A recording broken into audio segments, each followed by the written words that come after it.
The invocation of an emergency clause is often misread as decisive action.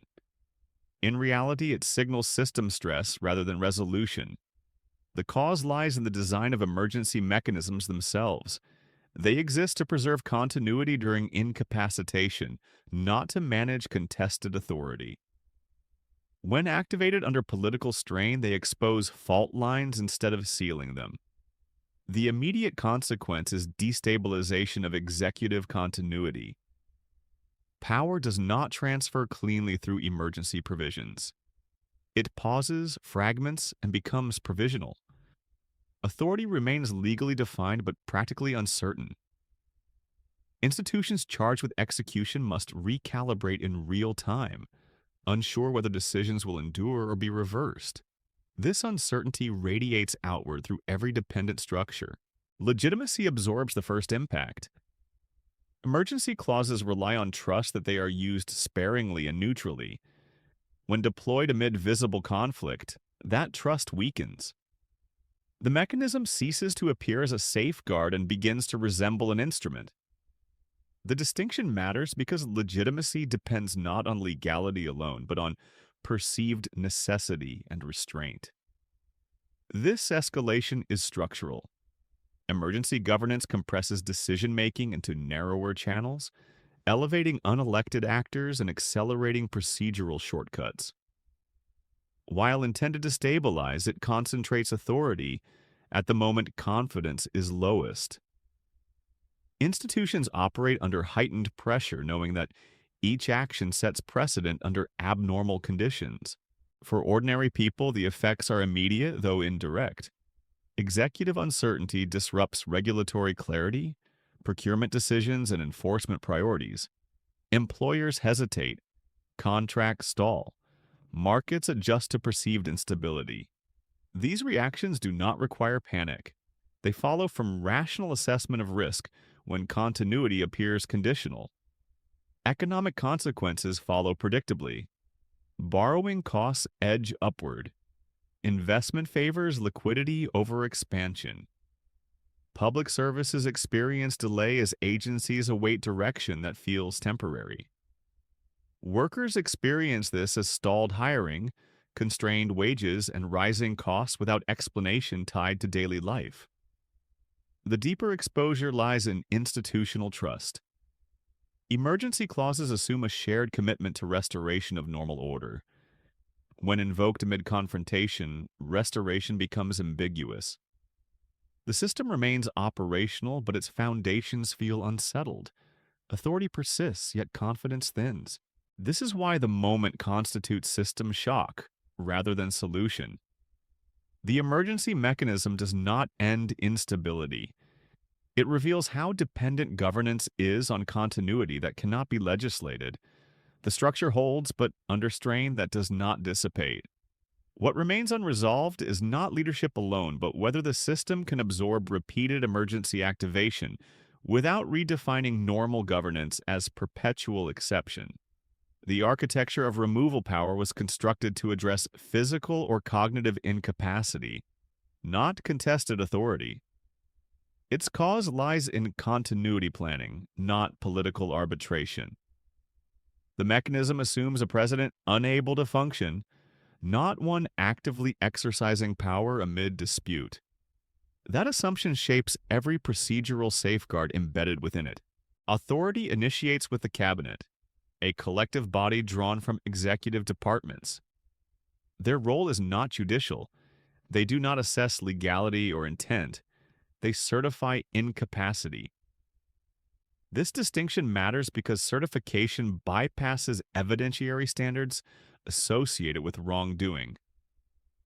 It is an administrative declaration designed to preserve function, not to assign blame. Once issued, power shifts immediately without adjudication. The vice president's elevation follows automatically. This transfer is operational, not elective. The vice president does not replace the president permanently, but assumes authority provisionally. That provisional status creates structural ambiguity. Power is exercised without finality. Decisions carry weight while remaining reversible. Institutions must comply with authority that may not endure. Congress enters later, not as initiator, but as arbiter. Its thresholds are intentionally high. Supermajorities are required to sustain removal once contested. These barriers were designed to prevent abuse of the mechanism. They ensure that removal reflects consensus, not factional advantage. Yet they also ensure delay. Resolution is slow by design, favoring endurance over clarity. This design escalates tension when used outside its intended scope. Removal power was not meant to contain political volatility. It was meant to restore function during incapacity. When applied to active leadership disputes, the system strains. Each actor operates within mandate while exceeding original purpose. Authority advances procedurally while legitimacy lags. For ordinary people, this architecture translates into suspended certainty. Executive orders feel temporary. Regulatory guidance appears contingent. Employers hesitate to align with policies that may be reversed. Workers experience this as stalled hiring, delayed benefits, and inconsistent enforcement. The mechanics of removal ripple outward, affecting livelihoods without ever naming them. Economic stability absorbs the pressure. Markets read provisional authority as risk. Investment decisions shift toward short-term positioning. Borrowing costs adjust upward. These responses do not require panic. They reflect rational adaptation to governance that appears unsettled by design. The escalation is structural rather than emotional. Each procedural step advances lawfully while compounding uncertainty. Removal power activates without delivering resolution. It suspends authority instead of settling it. The architecture holds, but it was never designed to carry this weight. What remains exposed is a system operating within its rules while stretched beyond its original purpose, leaving outcomes delayed and consequences distributed downward. Loyalty within executive structures is not ideological. It is transactional and conditional. Cabinets are assembled to advance an agenda, but they are retained to preserve continuity. The cause of transition begins when leadership volatility shifts from asset to threat. What once unified the executive branch around protection begins to fracture under risk assessment. Initially, loyalty functions as insulation. Advisors buffer decisions, manage fallout, and absorb reputational costs to stabilize authority. This works while volatility can be contained within institutional tolerance. When volatility escalates beyond containment, loyalty ceases to serve its original purpose. It no longer protects the system, it endangers it. The immediate consequence is recalibration. Cabinet members reassess obligations not in personal terms, but institutional ones. Their mandate shifts from defending leadership to defending structure. This transition is not dramatic. It unfolds through silence, delayed responses, and procedural caution. Support becomes conditional. Allegiance becomes measured against exposure. This escalation is driven by self-preservation. Executive officials are embedded within broader elite ecosystems that extend beyond any single administration. Careers, capital, and credibility are at stake. When leadership behavior threatens those assets, loyalty becomes a liability. The cabinet begins to function as a risk management body rather than a shield. Institutional continuity becomes the priority. Decisions are filtered through impact analysis rather than personal allegiance. Actions that once seemed unthinkable become administratively permissible. The system does not rebel, it adjusts. Protection withdraws incrementally, replaced by contingency planning designed to preserve the executive apparatus independent of the individual occupying it. For ordinary people, this internal shift has tangible effects. Policy coherence weakens. Enforcement becomes inconsistent. Agencies hesitate as leadership signals conflict. Employers encounter regulatory ambiguity. Workers experience delays in benefits, uncertainty in protections, and instability in employment decisions. The cost of elite recalibration is transferred downward. Economic stability absorbs further strain. Markets respond to executive fragmentation by pricing risk into governance. Investment slows. Hiring freezes emerge. Short-term positioning replaces long-term planning. These outcomes are not reactions to ideology. They reflect rational responses to perceived leadership instability at the top of the system. The escalation completes when loyalty inversion becomes normalized. Cabinet members no longer ask how to protect leadership, but how to survive it.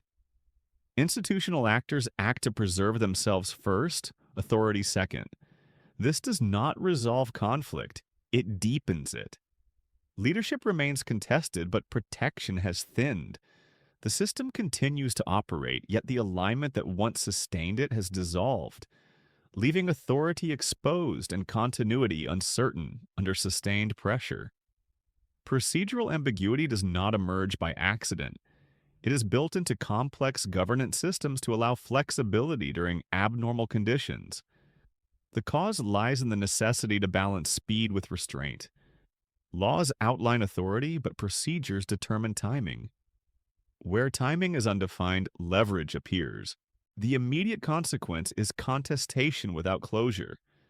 Removal mechanisms rely on certifications, notifications, and responses that unfold over days rather than moments. Each interval creates space for interpretation. Authority can be claimed, challenged, or deferred within those windows. No rule is broken. The system simply operates within its allowable silence. This escalation is mechanical. Procedural gaps permit competing assertions of legitimacy to coexist. One authority issues direction, while another prepares to contest it. Agencies comply cautiously, hedging decisions to avoid irreversible commitment. Enforcement slows not through refusal, but through uncertainty. The system functions, yet progress becomes conditional. Power concentrates within those who control process rather than outcome. Legal texts matter less than sequencing. Who files first, who certifies next, who responds last. Each procedural step carries disproportionate weight.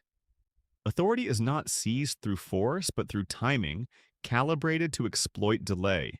The gray zones widen when interpretation replaces clarity. Procedures written for cooperation become tools under confrontation. Each actor asserts compliance while advancing advantage. Suspension and restoration of authority occur administratively without definitive adjudication. The law remains intact, yet its application fractures across institutions. For ordinary people, procedural ambiguity translates into lived instability. Regulations shift without notice. Benefits approvals pause. Enforcement priorities fluctuate. Employers struggle to interpret guidance that may reverse. Workers experience this as delayed hiring, inconsistent protections, and rising vulnerability without explanation tied to policy substance. Economic consequences accumulate predictably. Markets price uncertainty generated by unresolved authority. Capital retreats to liquidity. Long-term planning gives way to contingency. Borrowing costs adjust upward as governance appears provisional. These shifts are not reactions to ideology. They reflect rational responses to indeterminate enforcement. The weaponization of ambiguity escalates risk without requiring escalation in action. Authority remains suspended between assertion and confirmation. Institutions operate defensively, preserving optionality rather than delivering resolution. Each procedural pause compounds pressure. The system continues to move, but without direction that feels final. What remains exposed is a structure capable of sustaining contest without conclusion. Procedural ambiguity allows power to persist in limbo, neither defeated nor secured. Enforcement becomes episodic. Legitimacy thins through repetition. The danger lies not in collapse, but in normalization of unresolved authority, where governance proceeds without clarity and consequences disperse downward. while resolution remains indefinitely deferred. Elite stabilization operates on a different logic than democratic control. Its cause lies in the obligation of unelected actors to preserve system function under stress. When leadership volatility threatens continuity, priority shifts away from public clarity toward containment. Stability becomes the metric, not consent. The immediate consequence is a narrowing of decision authority. Unelected officials, financial stewards, and institutional managers move to insulate markets and governance from disruption. Their actions are not ideological, they are protective. Risk is identified, exposure is minimized, and uncertainty is managed internally rather than explained publicly. Transparency becomes secondary to continuity. This escalation reframes the confrontation. What appears outwardly as a democratic safeguard functions inwardly as elite risk management. Decisions are calibrated to reassure capital, preserve contractual reliability, and prevent abrupt shifts in regulatory posture. The system seeks to reassure those with leverage before addressing those with votes. Market confidence becomes a stabilizing priority. Signals are sent through policy consistency rather than public explanation. Continuity of enforcement is emphasized even as authority remains contested. Donor networks, institutional investors, and corporate stakeholders receive implicit assurance that disruption will be managed. Democratic legitimacy is deferred in favor of immediate economic calm. For ordinary people, this recalibration is felt as exclusion. Decisions affecting employment, wages, and protections proceed without visible accountability. Regulatory agencies maintain surface normalcy while internal authority remains unsettled. Workers experience the outcome as stalled reforms, frozen hiring, and rising costs without public justification tied to leadership legitimacy. The economic spillover is predictable. Stabilization strategies protect liquidity and asset valuation while distributing adjustment downward. Short-term calm is achieved through delayed investment and constrained labor growth. The system absorbs shock by slowing opportunity. Risk is contained at the top while uncertainty is transferred below. This dynamic compounds instability rather than resolving it. Democratic control relies on clarity of authority and accountability. Elite stabilization relies on discretion and opacity. As unelected actors manage outcomes behind procedural walls, public trust erodes. The system continues to function, but its legitimacy thins with each containment maneuver. The escalation remains unresolved by design. Stabilization prevents immediate collapse but avoids democratic reckoning. Authority persists without affirmation. Institutions operate efficiently while distancing themselves from public validation. What remains exposed is a governance structure capable of preserving itself, while weakening the connective tissue between power and consent, leaving control intact but increasingly detached from the electorate under sustained strain. Leadership uncertainty rarely remains confined to political institutions. Its cause becomes economic the moment authority appears provisional. Markets, employers, and lenders operate on expectations of continuity.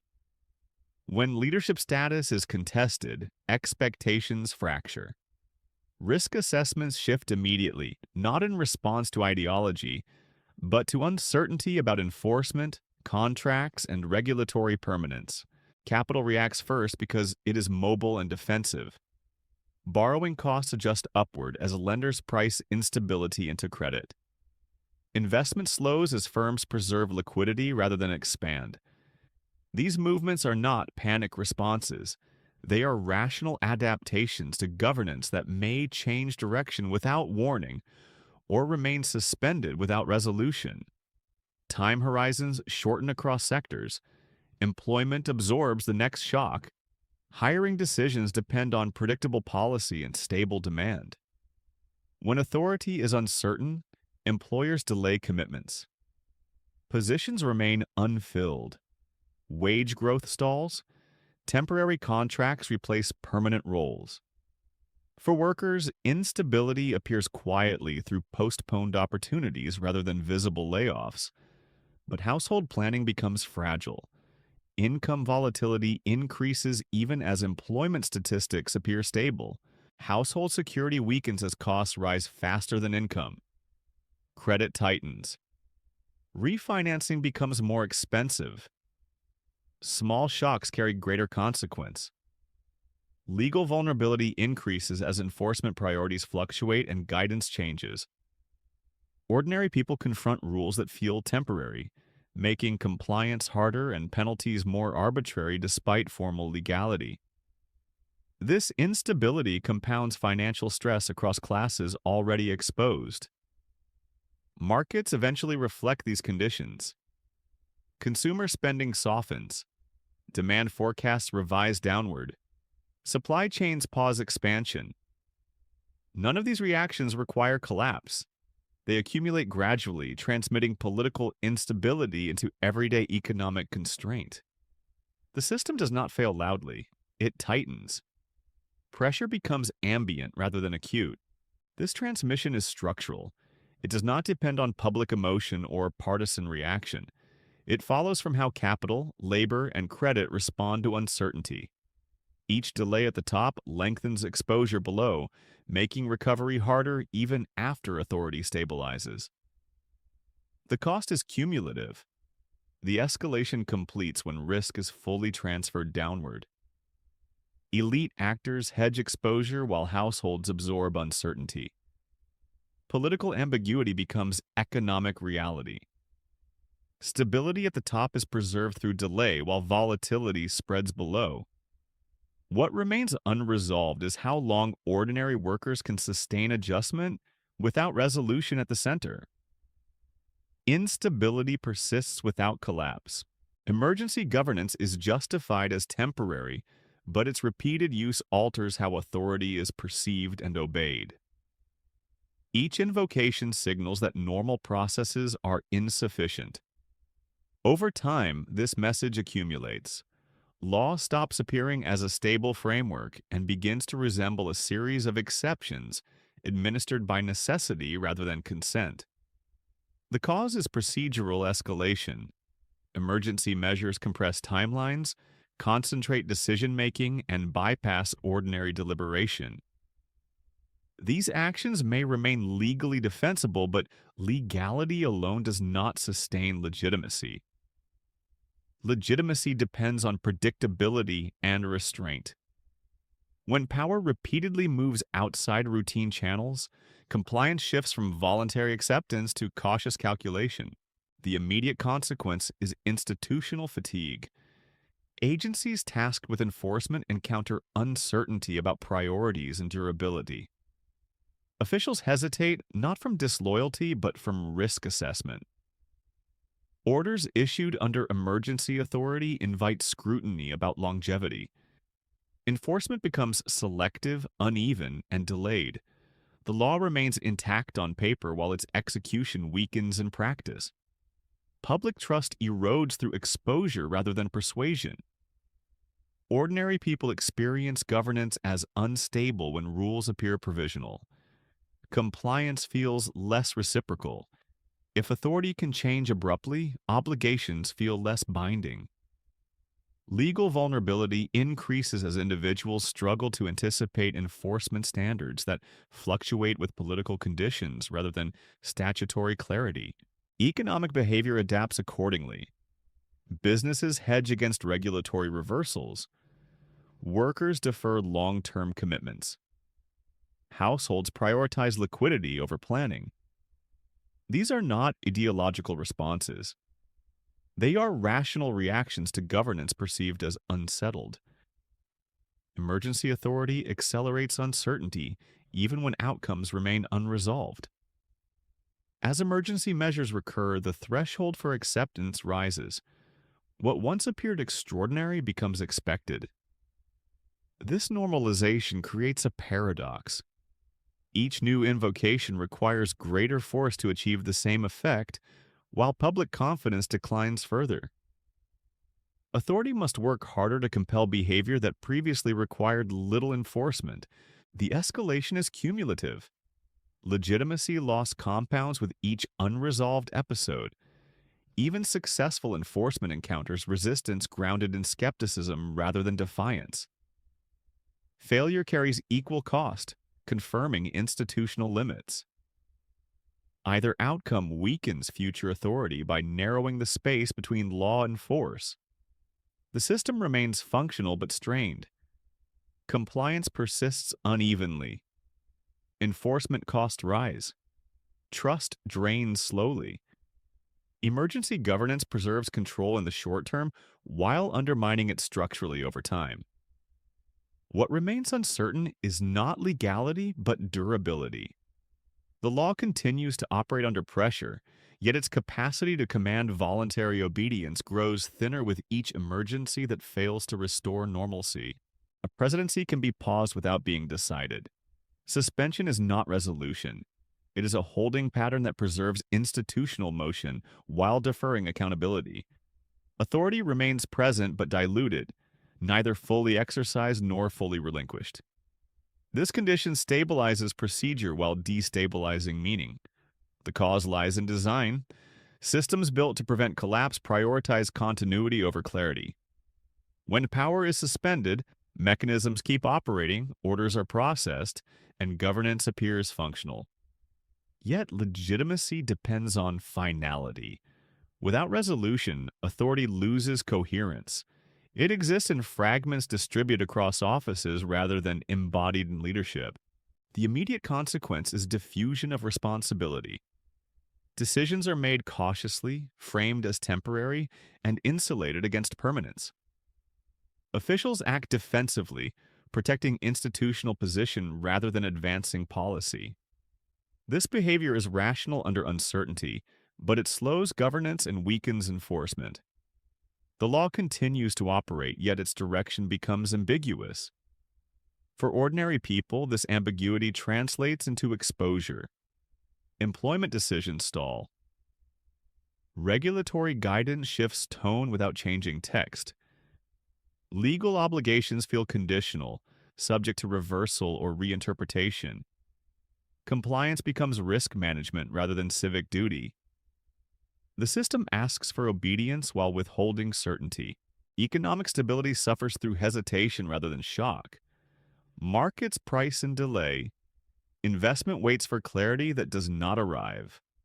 Borrowing costs remain elevated as uncertainty persists. Workers bear these costs quietly through postponed raises, limited mobility, and constrained opportunity. Suspension protects elite continuity while transferring instability downward. This arrangement also alters expectations of governance. If power can be suspended indefinitely, enforcement loses its anchoring authority. Future directives encounter skepticism rooted not in opposition but in precedent. Compliance weakens because prior episodes taught institutions and citizens that outcomes can be deferred without consequence. The escalation becomes structural. Each unresolved suspension lowers the threshold for the next. Emergency becomes routine. Temporary authority stretches into indeterminate duration. The system adapts by normalizing strain rather than resolving it. Stability is maintained through inertia, not trust. What remains unresolved is decisive accountability. Suspension prevents immediate rupture but does not restore order.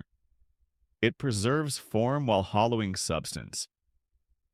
The presidency continues in motion, yet its authority remains contested, its legitimacy diluted, and its future uncertain.